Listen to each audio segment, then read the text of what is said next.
Father, and of the Son, and of the Holy Spirit. Amen. Today is the 6th Sunday after Pentecost, and this Mass is being offered for the people of the parish. The epistle is that of the blessed Apostle Paul to the Romans.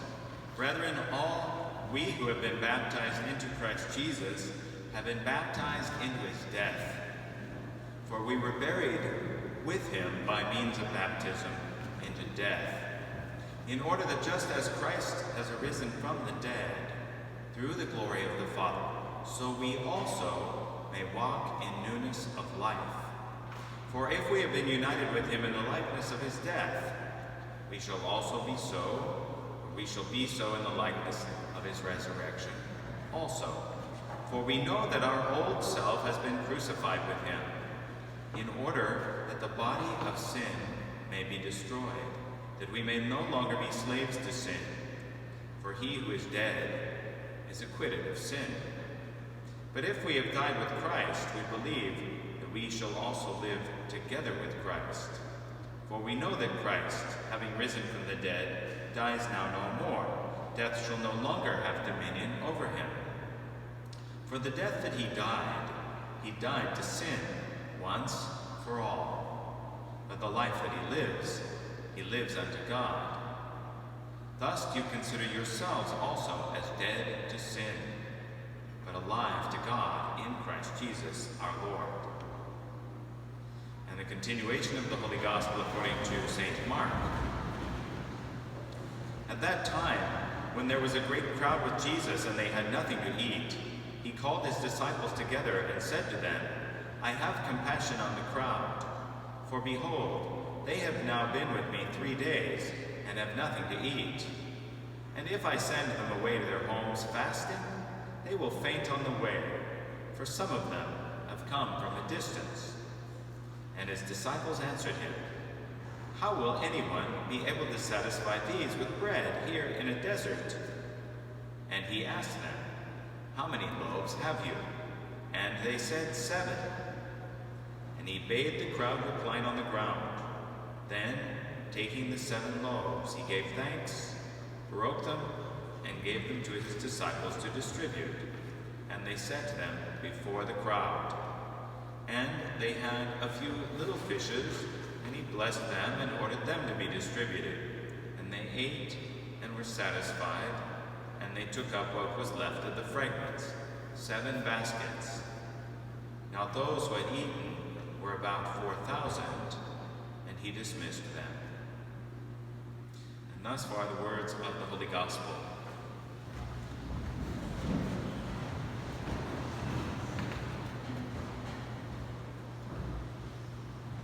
St. Alphonsus de Liguori takes this opportunity to preach about death, which he has recommended that preachers preach about death several times during the year, because this is a good topic to stir up the hearts of the faithful, and it is good for us always to have death before us. With that in mind, he speaks about this gospel. Now it's very clear that on a literal sense, our Lord encountered thousands of people who had been fasting for 3 days. And after 3 days, he fed them. He multiplied a few loaves and a few fish, and he fed them. And there was still some left over. That's the literal sense.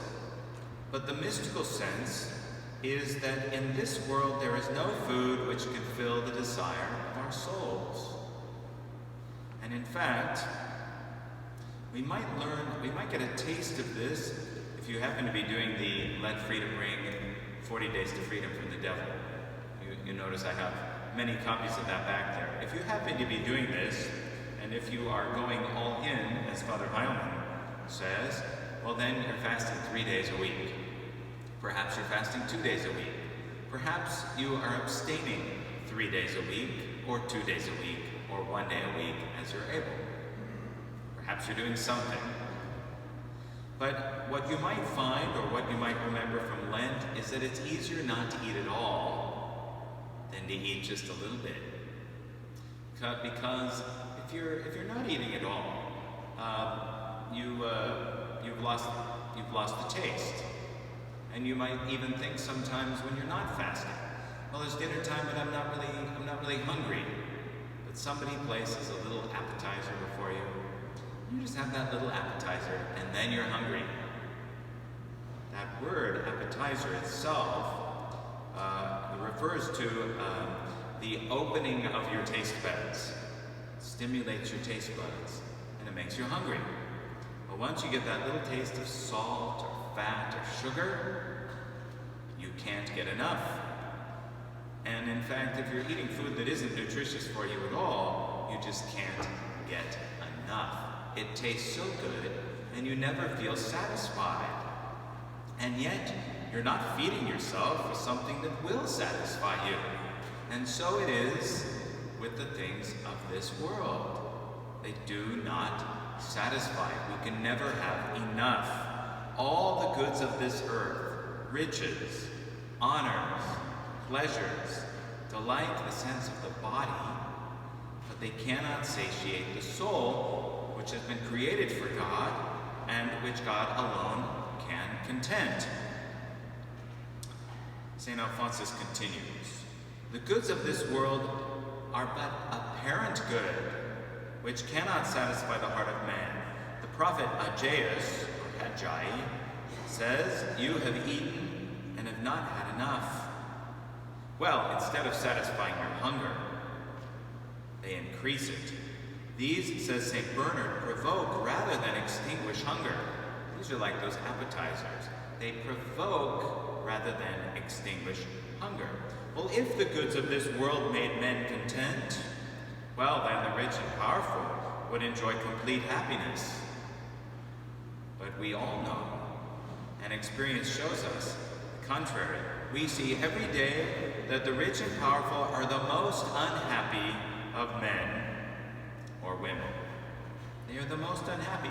They always appear oppressed either by fears or by jealousies or by sadness.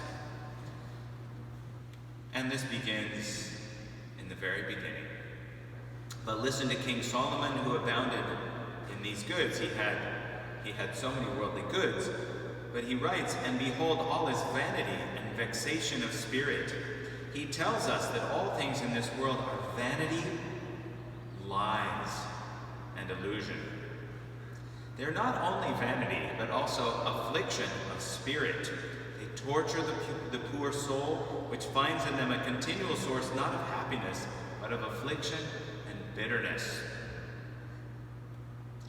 This is just a punishment on those who, instead of serving their God with joy, wish to serve their enemy, the world, which makes them endure the want of every good. That's an interesting statement. This is a just punishment on those who, instead of serving their God with joy, wish to serve their enemy, the world. Well, think about all the power in this world and those big players in this world who are moving the citizens and nations like chess pieces in order to accomplish their wicked goals. How ruthless they are. How dissatisfied they are. They can never have enough power. They can never have enough wealth. They can never control people enough. It's not enough to just have one nation. They must swallow up all nations in order to accomplish their wicked deeds. Are they happy? And yet they have seemingly everything the world has to promise. But you see, they're serving the world as their master. And so the just punishment is that they cannot be happy. They can never have enough. And when they've had all this world, then they must have outer space. And that won't be enough either. They can never have enough, and yet they are not happy.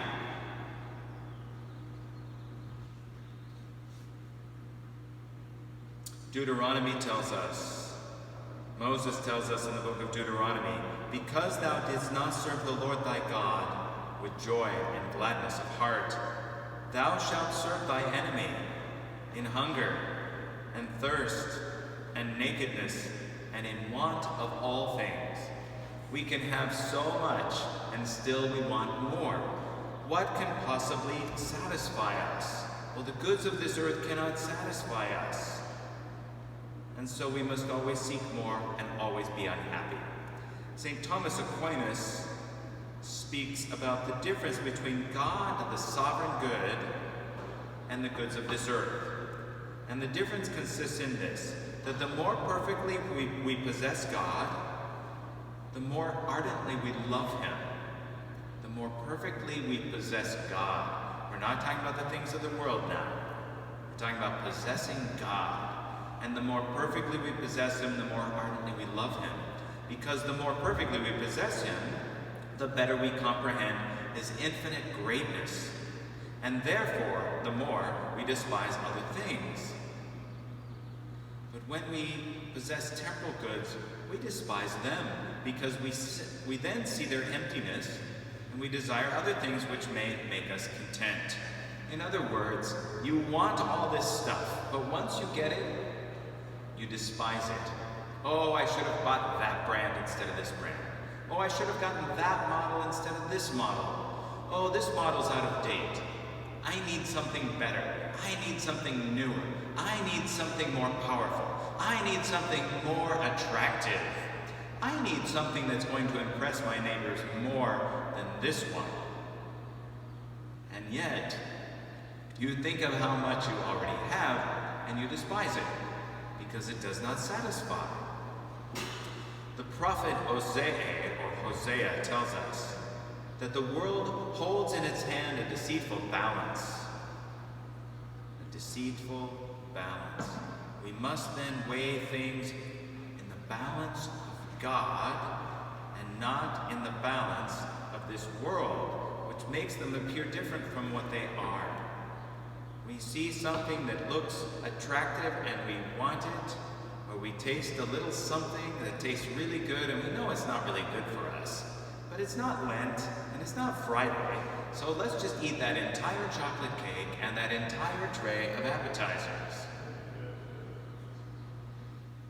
They appear different from what they are. St. Augustine continues, "Oh, that men would keep before their eyes that great maxim of Jesus Christ, what doth it profit a man if he gain the whole world and suffer the loss of his own soul?" And here is something really beautiful St. Alphonsus tells us. Did you know that in the history of England, we read of 30 kings and queens who left the world and became consecrated religious in order to secure a happy death? 30. And that's just in the time of St. Alphonsus. Although I don't know if there have been any since then who have done so. And then he points out to us St. Francis Borgia, a very wealthy man, and at the site of the Empress Isabella, for whom he worked, she died in the flower of her youth, one of the most beautiful women, but she died in the flower of youth. And as he gazed upon her decomposing body in the coffin, he came to the resolution of serving God alone. And he said, "Is such then the end of all the grandeur and crowns of this world, that they end in this, the flower of youth? I will serve a master who can never die." He loved the Empress, not in an inappropriate way, but he loved her. She was a good mistress, by which we mean not someone that he was inappropriately consorting with, but his employer, and an employer in such a way that an empress would be like a mother or a sister. And so he wished to serve a master who could never die. Now, we wish to serve a master. We might pick out somebody in the world who's a hero or a heroine to us. We think they're great, we're going to follow them to the end. But they will die. More so, they will disappoint us. We need to serve a master who will not disappoint us. Now, the church might disappoint us in its human folly and vanity, But the church in her divinity will never disappoint us, because she is perfectly one with Christ. And so Christ and his bride will never disappoint us. Those running the church may disappoint us, and they may do so often, but that's because they are human beings. I may disappoint you often because I am a human being. Do not put your trust in me.